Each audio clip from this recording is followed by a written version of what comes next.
Hello and welcome to Tallinn Product Group podcast series by Janika and Maria. Tallinn Product Group is all about exploring what we have done in Estonia to become the land of the unicorns through the eyes of our product people. I am your host Janika Liiv and I'm joined by Maria Lasprilla to discuss if quarterly planning can be stress-free. Maria has extensive experience as a product leader and most recently worked as a product manager at Wolt, the food delivery app. Maria will talk about how she managed roadmap planning at Wolt, and in addition to that, we will share tips on how to manage everyone's expectations, reduce uncertainty in decision making, and making sure that you don't have to justify your existence as a product manager. I hope you will enjoy today's show. You are listening to the Tallinn Product Group podcast with Janika and Maria. Maria is a product leader with over 10 years of experience. She spent 7 years at Pipedrive, moving from product manager to head of product to head of research, and then back to group product manager role. And most recently, she worked at Wolt, the food delivery app, and started her own product management consultancy, Imblue. And she's very passionate about creating environments where product managers can thrive and also creating very stress-free quarterly plannings. That's what I aim for. Yeah. Janika, let's talk also about you.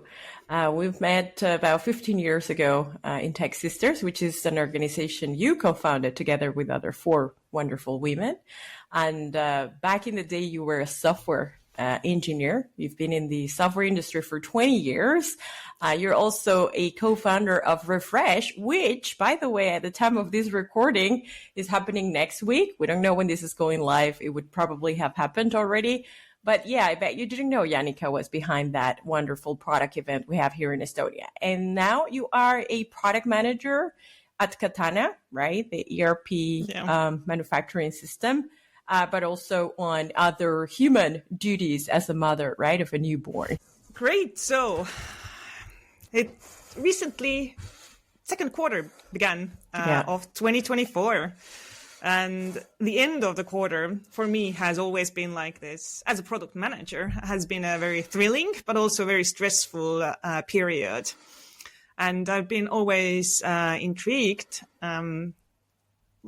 how to help people have more relaxed experience in this end of the quarter. It's an exciting time to kind of review what has been done, start committing for next things that you want to deliver as a product manager.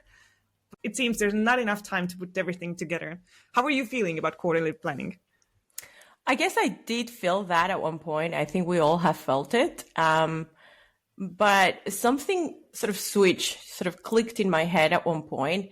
And it also happened in other areas of my life. To give you an example, I'd wake up every morning and it's like, we're going to rush, we're going to walk the dog, we're going to do this, we're going to do that. And then one day I'm like, wait a second, I'm going to be doing this for the next 10, 20, 30 years of my life. It can't be like this every morning. I think I know what I'm doing. There must be a better way. So I thought the same about quarterly planning. Of course, in our industry, we're always exposed to a million materials, podcasts, and experiences of others. And I guess some of that sticks. So if you've read, for example, Richard Rummel's Good Strategy, Bad Strategy, he has one point there about strategy, it shouldn't be, quarterly or yearly or whatever, because there are elements in the strategy that can change at a time when you can't control. Those factors just change. So you have to change your strategy accordingly. So I think the same thing happens with quarterly planning. When we start thinking about them, not as this is the moment when we decide what we're going to do and what has happened, but just the moment when we present it and we're actually always planning and constantly monitoring factors, then it becomes kind of a formality, a ceremony. And so the the time comes and you already got it. Should we set the scene of what is our experience with quarterly planning? Meaning how does it structurally look like, or what happens 2 weeks before quarterly planning? So interesting, because when you ask about dates, for example, the first thing that comes to my mind is that's actually something that I stopped thinking about, rather than thinking about quarterly planning is coming, is like planning is something I'm doing. And when quarterly planning comes, I'm prepared. So for example, when I joined the company that I was working for last year, that was Wolt, I joined in March and I learned that they did planning twice a year. So middle of the year, end of the year. Spent most of my time between March and April just gathering data. And then I planned the workshops already for the end of April, beginning of May. Everybody was like, oh, wow, that's so soon.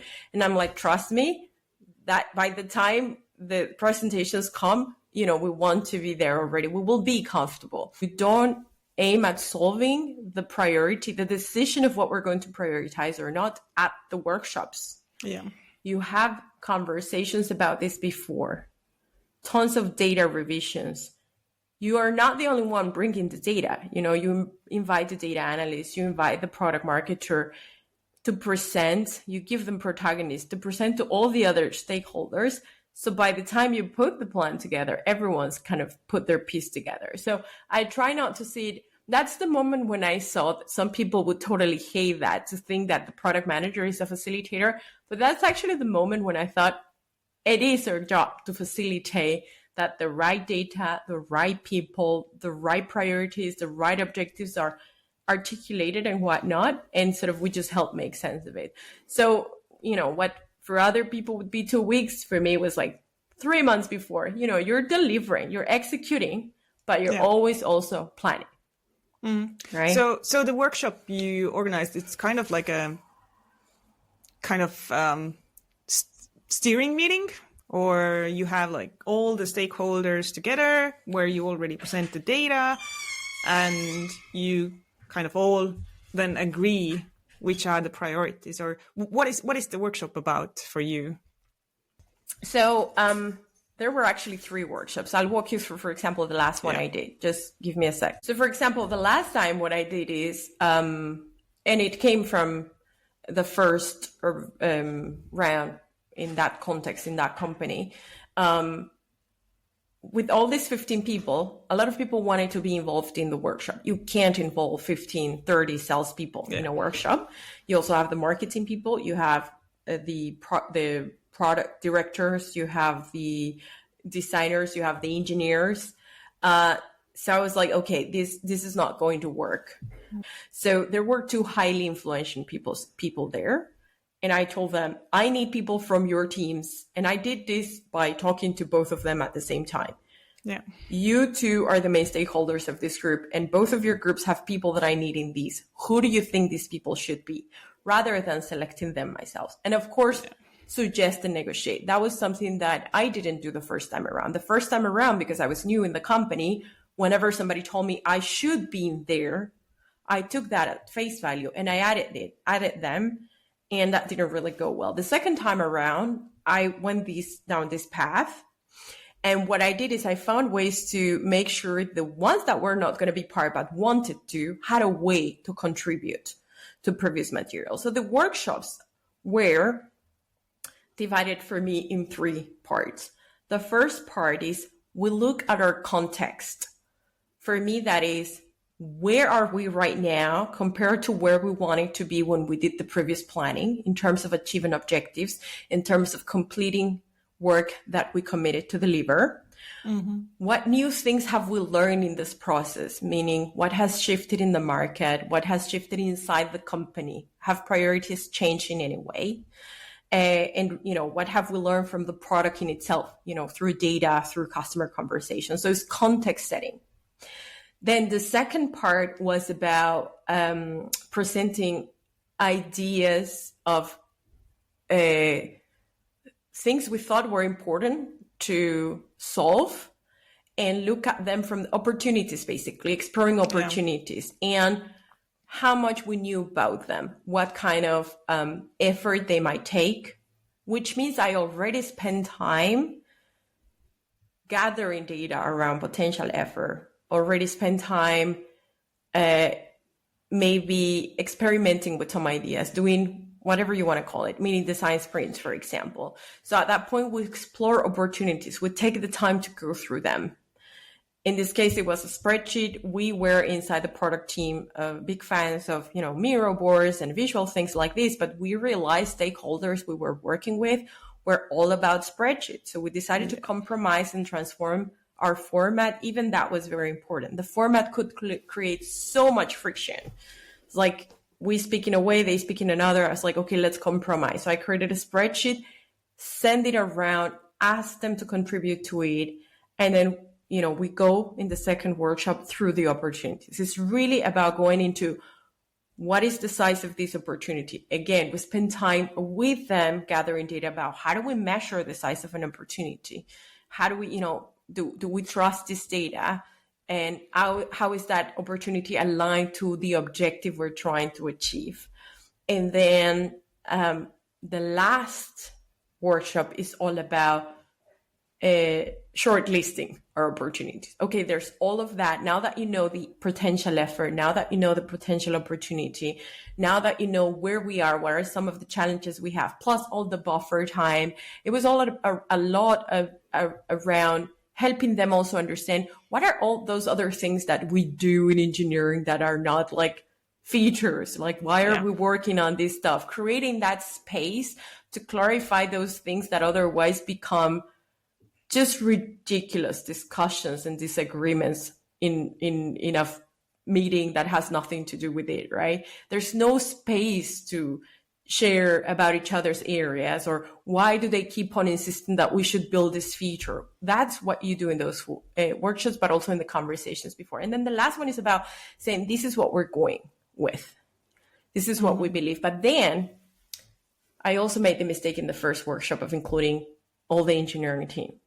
And they're just like watching. And then they only have something to contribute at the end when we're really going for these are the final choices.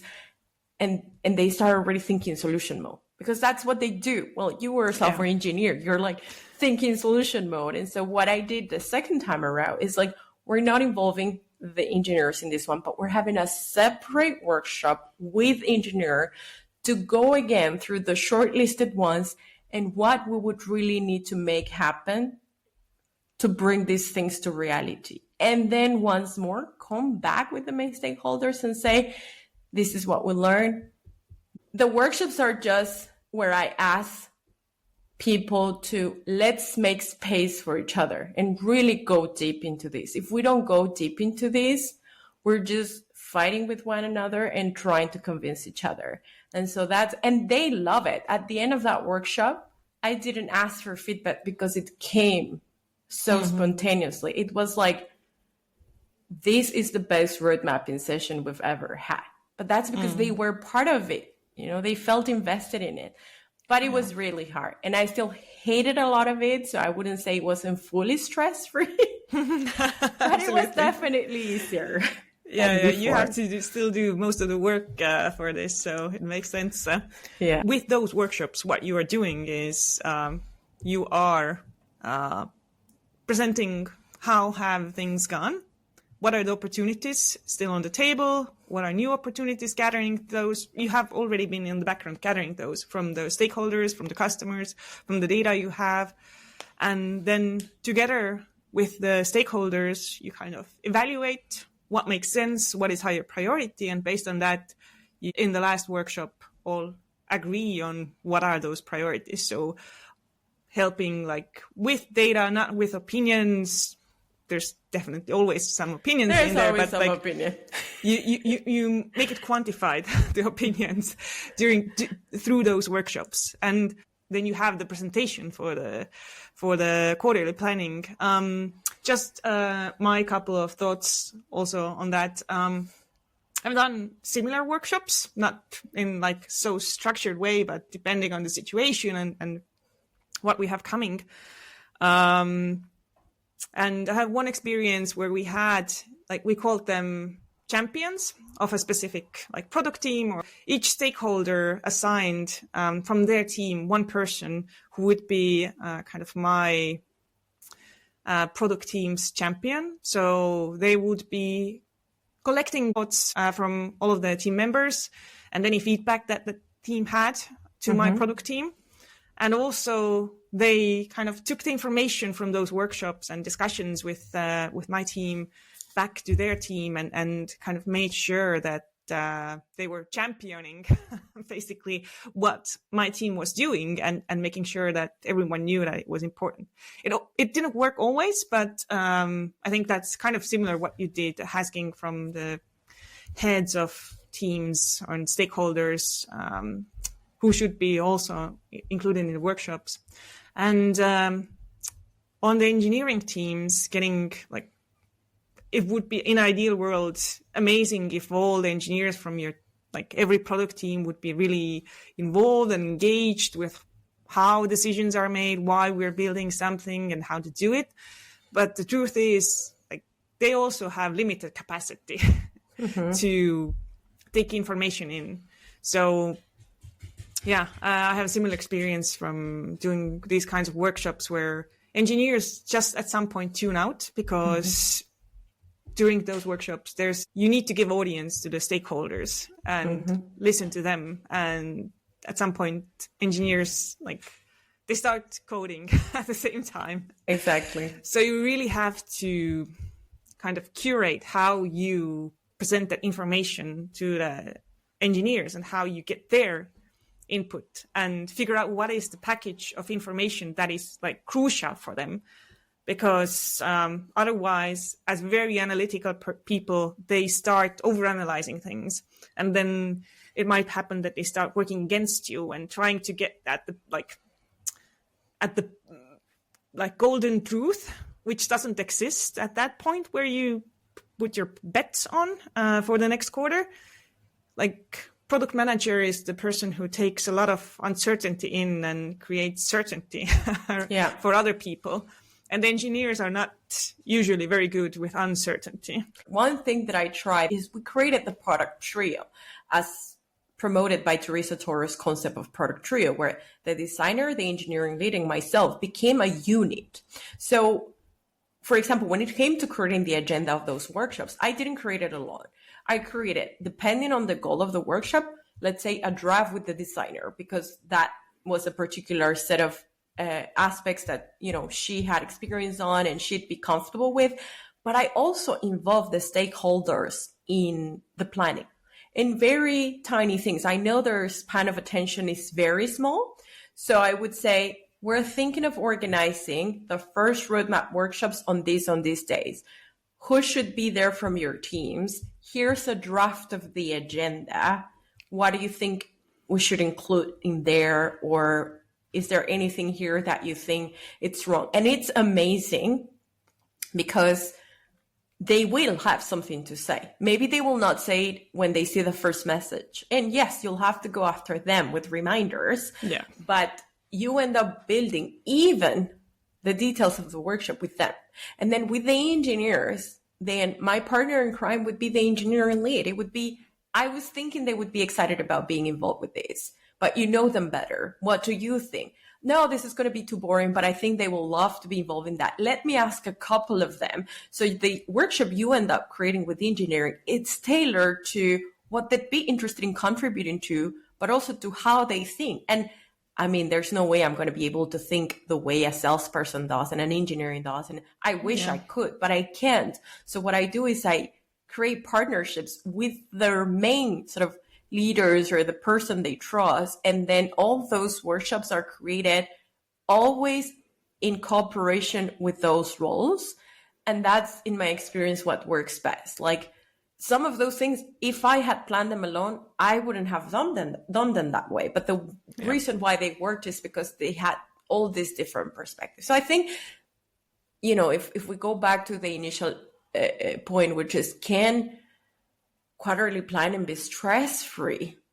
I think it's very similar to that stakeholder management. If we don't create it as a checklist, as a set of events that have to take place on certain dates, but rather as a series of ongoing interactions where we're building on top of each other's knowledge, expectations, and ideas, and have kind of like the patience to iterate on them, just like with the way we iterate with solutions, then it will be, you know, it will be harder because we'll have to go from, it's easier to just have a checklist and just think that people are stupid and they don't understand me and I have to convince them, versus a little bit harder work, slower, more deeply, more time, more sessions, more conversations.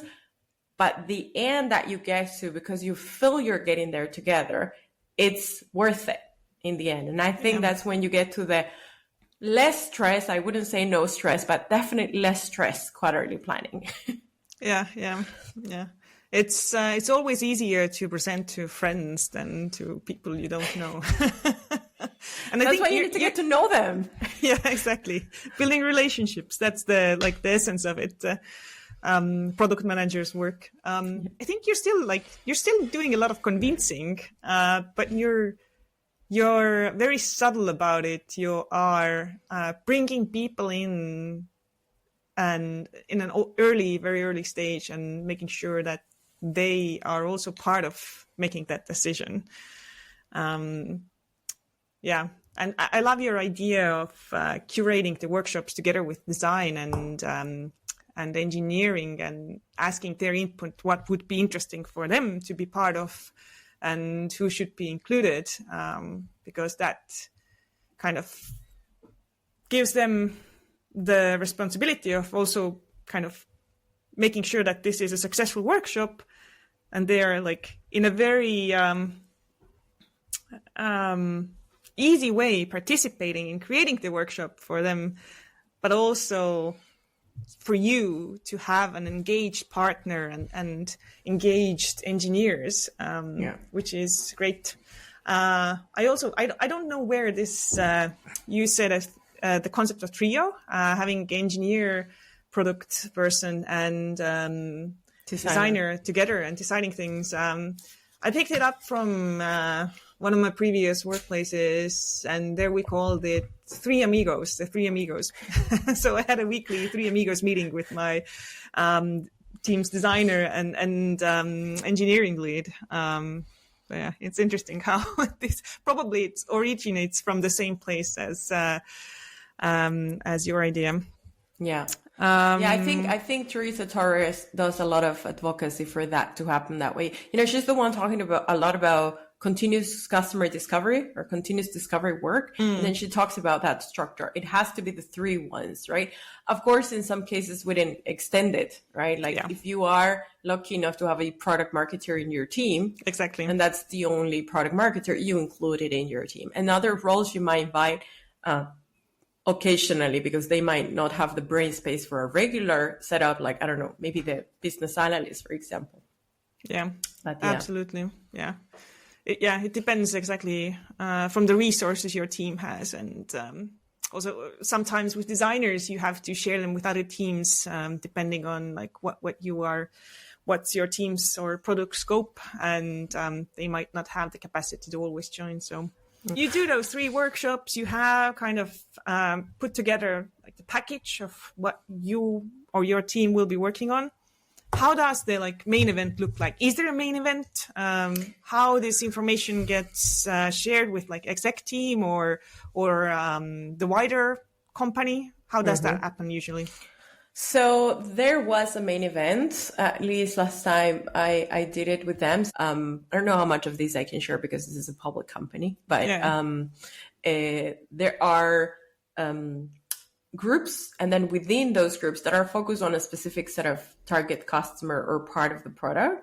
And then within those groups, you have teams, and there's someone responsible working side by side with the CPO on organizing these main events. Like there's someone coordinating that calendar of events when each group is going to have to present.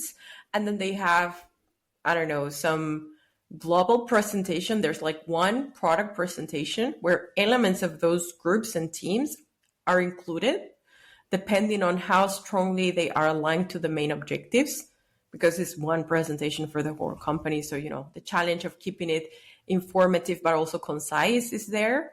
So that means we have to have everything ready before that presentation happens, because then they need to prepare it and collect it. But then there's the group presentations that start happening on the following weeks after. So let's say my group would have had the presentation in January. They're open to everyone. Everything is, of course, online because you have people all across the world. And anyone's sort of invited to join if they want to. The links are shared in a specific channel.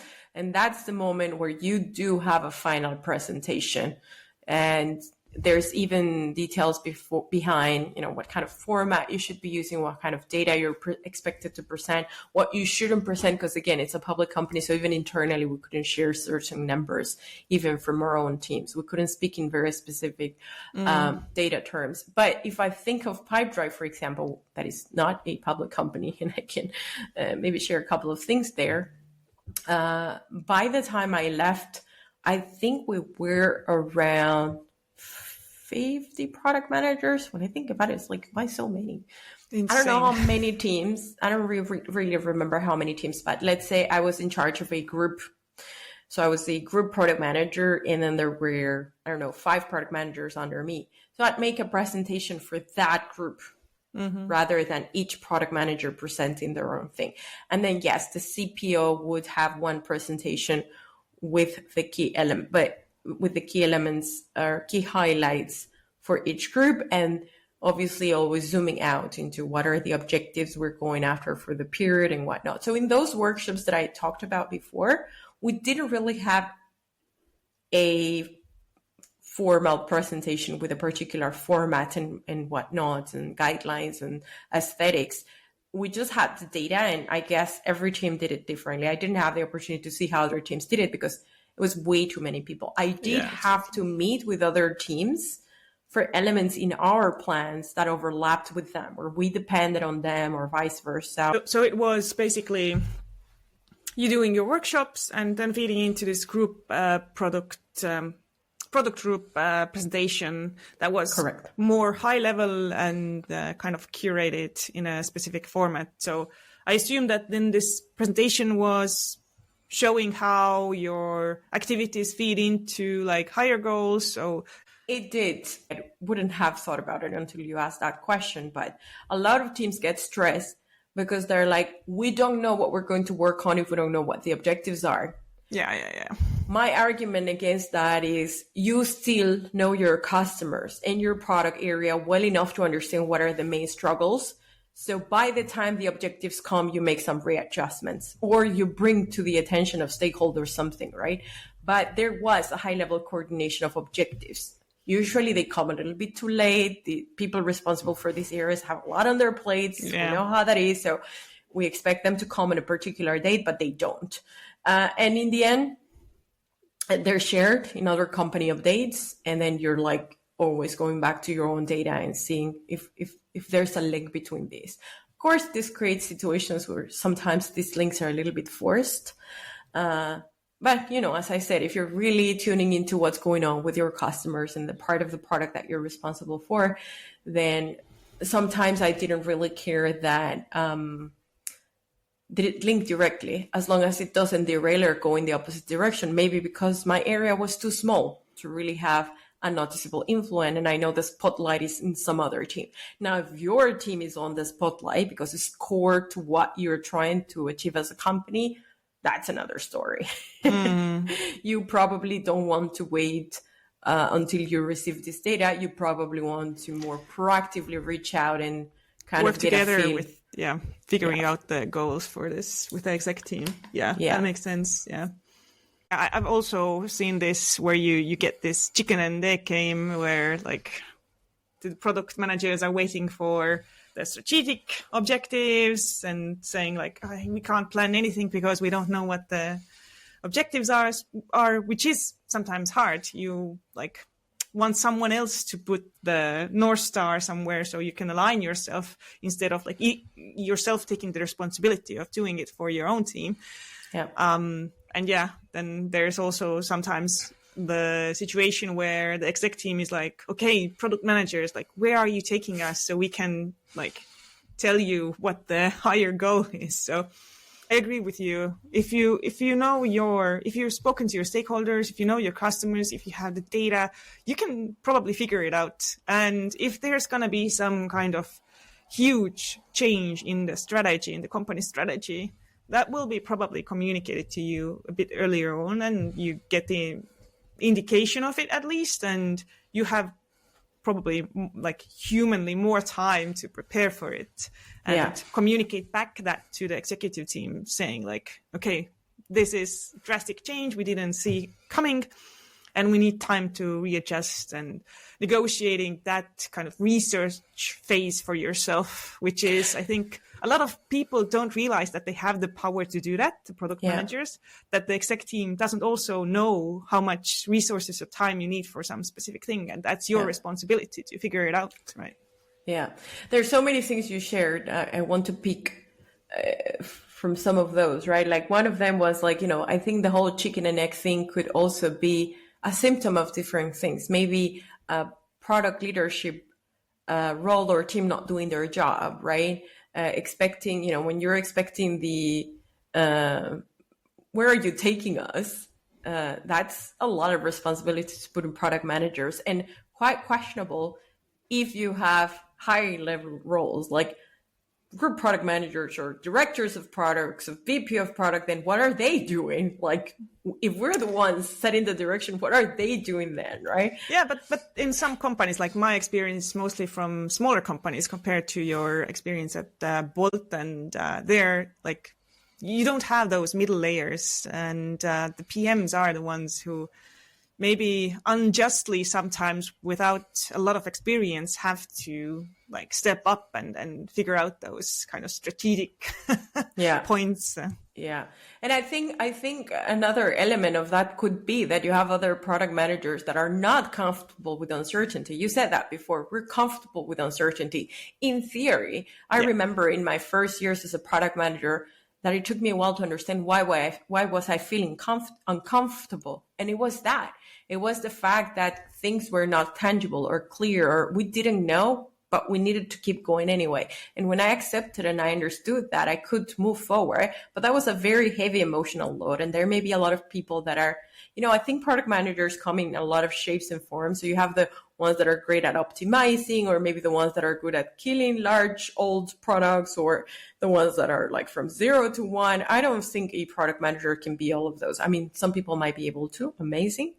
But I think it's really hard. All right. We've been talking quite a lot about the context of what creates stress and what quarterly planning or half-year planning or yearly planning usually is about. And I kind of put together a list of things, how I kind of boiled down all the stressors for me. Mm-hmm. So number one, managing everyone's very high expectations. So bringing together all the stakeholders, making sure everyone is on board.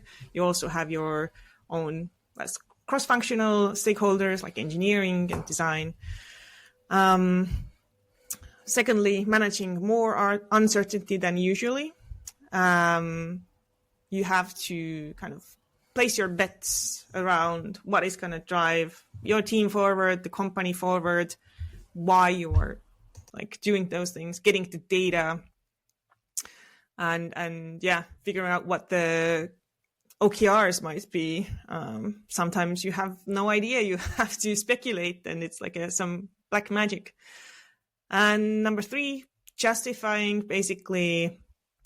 I got very existential very fast, justifying your existence as a PM in the company or your team's existence, because that's, I think, also something as maybe a senior PM should always do that quarterly, figuring out, is this necessary? Like what we are doing, is this like line of work that we are doing necessary? Maybe there's something else in our domain we need to do.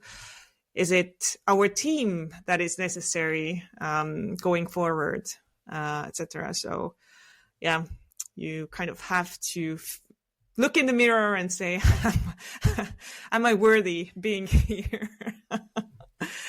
And I also wrote down not knowing what the higher level objectives are. If these are not clearly communicated, it's very hard to do your job. I think. Yeah, it's funny because you mentioned in one of the list of the stressors that you have to justify your existence. You have to justify your team's existence. I don't think it's a product management or objectives work or understanding of the market. I think that's a cultural problem already. And that's why I think, depending on your personality, I personally care a lot about the team that I work with. And you cannot know the team until you're in. You will not know it until you're working and you're going through the rough days and the good days together. And at one point you'll realize, 10 months in, yeah, this is not working. And maybe I shouldn't have to justify anything. Maybe you can change teams. Maybe you can, whatever it is. But at one point it's important, I think, to ask ourselves, is this really the job? Is this taking us to where we're going to solve customer problems, bring in business value, and sort of feel like we're using our skills to, the best of our abilities? Like, is it, or are we already dealing with something else? And of course, we go into the whole job safety. Sometimes you just have to suck it up because you need the job or whatever. Yeah. But I don't think we're right now discussing this kind of scenario. Yeah. But yeah, it's, if you get to the point where you're justifying your existence, I don't think we're talking purely work here anymore. We're going to another level. Yeah. Maybe that word is a bit sensationalist also from my point of view. But clickbait, how to justify your existence as a product manager. Exactly. I had the experience where I have a close stakeholder who, like, personally, we kind of respect each other and are getting along very well. But then, like, the person doesn't trust you with any decision making and is asking always more data and is, like, unsure about your bets as a product manager. So yeah, that's, like, hard when you're going to draw the line and say, this is not, like, this working relationship is not working. It's not it's not about me being a bad PM. It's about something else here, as you said. And now that you mentioned the data bit, I remember at one point I gave this book to all my team members. I thought this is going to be super helpful for them, but it's not a book for everyone because it's really heavy, right? The author is Dr. Alan Watkins or something along those lines. He's a business person, but he's also a neuro scientist. So he combines those areas, seemingly different areas of expertise to build on these models. And he talks about adult development, right? There's the belief that at one point there was the belief that our brain stopped developing at one point in our adulthood, but it never stops. We can still rewire our brains, create new neural connections and whatnot. One of the elements is on the levels of communication of individuals, right? Which is, you have the people who tend to communicate from the I, the first person, which is, in my opinion, what I think, in my experience, right? Mm-hmm.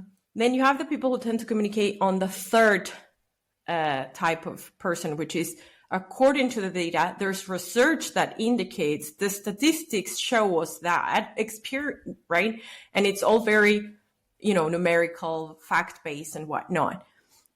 And he says that successful leaders tend to be, and I think that's something product managers can learn from, tend to be the second type of person, speakers. They're able to build between the thinking of the I, in my opinion, and the data. The truth is that sometimes there will be no data because something like this hasn't been done before.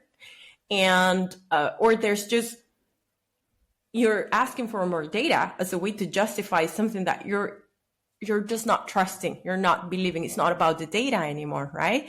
And then the whole I, in my opinion, and whatever, great, we can respect and trust each other's opinion, but at one point we need to know when to move from that. So it's a good exercise to think, what language are we speaking here? Is it the I, the you, the data?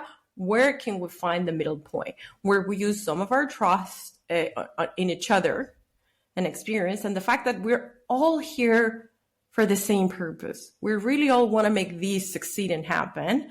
Use some of that data that we have, but where the whole sort of, disagree but commit happens. Like, let's put a point where we end the discussion We will never get to a point where we're exactly on the same page, but still agree to move forward with this. Let's try and check in what the results tell us later, right?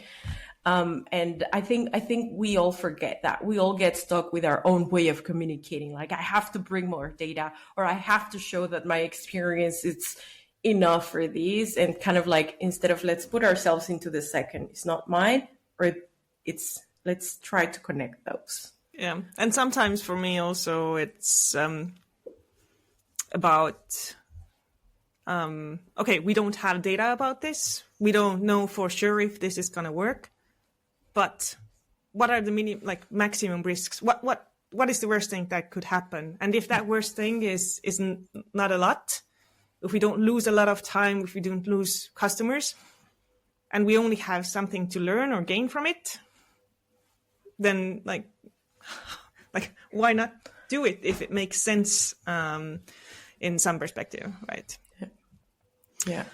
All right. Trying to kind of sum it up as we are running out of time. So we talked about managing everyone's very high expectations. I think we concluded that creating relationship with your stakeholders, making sure that they are part of the decision making and understand your reasoning through either workshops or discussions why you're making those decisions in planning in your roadmap is a great way to relieve this stress.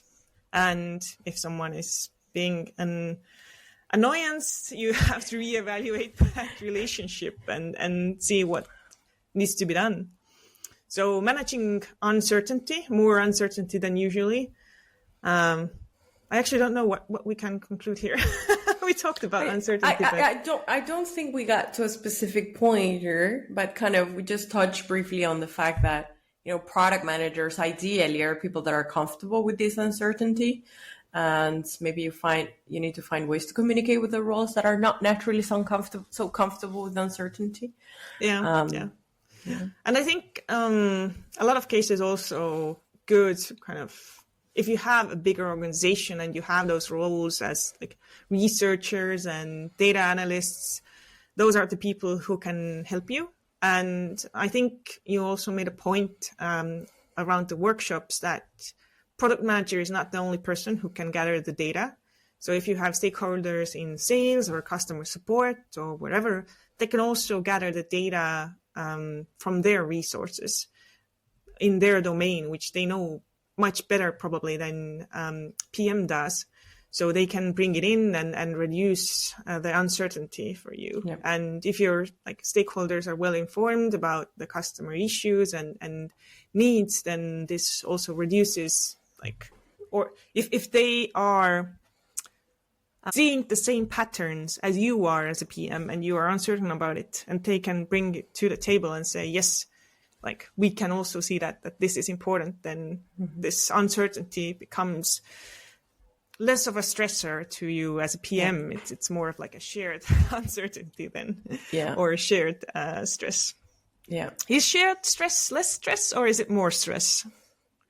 I think it depends, right? It's no, seriously. It's like when you have the people that come to talk to you about a problem because they just need to vent, and it's okay if they do it once, but if they're just doing that all the time, it becomes toxic. Yeah. Then is a shared stress better as long as we can manage it, because sometimes it's unbearable for everyone. Yeah. Just need to. Yeah. And the third point, coming back to my list, justifying my existence as a PM, then it's more of a question, is it a kind of supporting work environment you're in? Yeah. Are you really the person who should take all this responsibility for justifying your existence? You were hired by someone, you were managed by someone, talk to them, figure it out.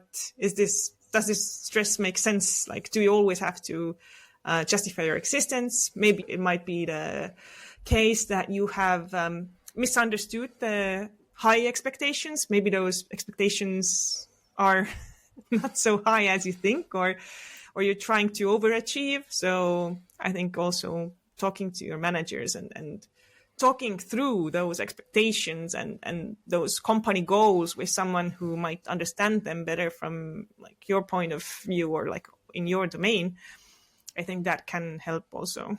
Yeah, I think so. And it's interesting because you presented the problem as something that is, very philosophical and internal and existential, but the solution as well. The solution requires you to ask also bigger questions, such as, is it the environment? Am I at the right place? Am I getting the support that I need? Have I asked for help? Right? Look at it from the different angles. Try to solve it like you'd solve a product problem, but as it is, which is an environment or maybe internal personal problem. Like, more than once I've had to decide that I need to walk away from this job because I just can't manage, when the CV says, good under stressful situations. Yeah, I mean, if there's stress sometimes, if there's stress constantly, no, I'm out. Exactly. So very interesting, very interesting. Yeah. And not knowing what the objectives are, which was my last point. And I think here, as a product manager, you can maybe understand your own domain and say, I think these objectives make sense to me, even if you don't have those higher level objectives. Mm-hmm. Because what you always want to do is figure out how to kind of grow the company, how to generate more revenue, how to get more active users, how to engage users, how to activate them. So depending on what you're working on in your domain, like figure out what is important there that drives some of those things forward. Because for SaaS businesses, it boils down to having more customers, having more quality customers, and getting more money. Yeah, exactly. So I think that one is relatively easy. Like, just don't sit and wait for these objectives to be served to you. Having them doesn't always make things easier because you might even disagree. You might not understand them. I've also seen this happening a lot. Yeah. But definitely make sure that at least in your own area of domain, you do understand how you're impacting those typical levers, like, more revenue, better quality customers and whatnot. I mean, you should be doing that anyway. So, yeah. And I think for me personally, it's always useful when someone says that you don't have to be perfect in this. So you might have some objectives, some ideas of your objectives, but it's also a conversation with like either your manager or the exec level, if those make sense to the company. What is your reasoning behind it? So, if you're not getting into the level of justifying your existence again. But then what you're saying is not only come up with them, make sure you get other people's input and do they understand them, do they, challenge them. And I think we have to do that with all of our work, right? Like, socialize it, present it around, get feedback proactively and iterate based on that. Yeah. Don't sit in your corner. Don't just figure something out only on your own and present it. That's going to probably blow up in a bad way. Yeah. So I think what we have concluded is that planning doesn't matter if it's quarterly, yearly, half year. It's going to be stressful in some way anyway, but you can reduce stress by talking to people, by building relationships. And don't think of these planning events as a specific date or time. Think as something that you're constantly doing, and those dates are just the moments when you present them more formally. Always be prepared. Communicate and be prepared. Yes. Know your stuff. Know your stuff, yes. All right, but I think we are done for today. Thank you so much for this conversation. It was really cool to hear your experience and reflect mine based on that. Thank you so much for listening. If you like this episode, please make sure to like and subscribe at tpg.ee, as then you will be first to receive an email about new episodes and blog posts by Tallinn Product Group team. That is tpg.ee. Thank you and see you soon.